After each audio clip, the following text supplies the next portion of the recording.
they might just be going down in the next two seasons. Let's take a look at the scarcity view of Chelsea's current financial situation, which of course, a lot of football fans is about not looking so good for that team right about now under the management of the Blue Coat. Those are operating under you can call a bit of losses, which is now amounting to about £689 million. Make that Chelsea spend about £600,000 every single day.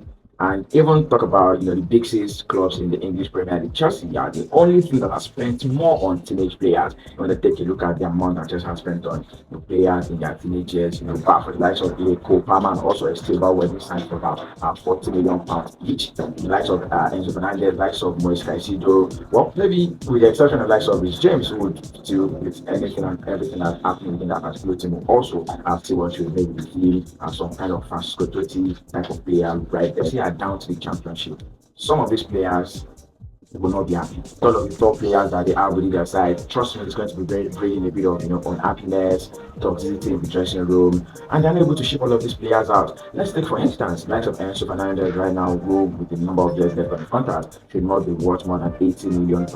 But tell me, which of these things be willing to splash out £80 million to a certain Enzo Fernandez? The only thing that can buy these players outside of the English Premier League, I remember once mentioned it on this channel, has to be like the likes of Real Madrid. But then I don't see Real Madrid paying £80 million to starting that of this caliber right about now. So about the maximum of 40 million or £50 million for that type of player, which is definitely going to be on the loss side for Chelsea.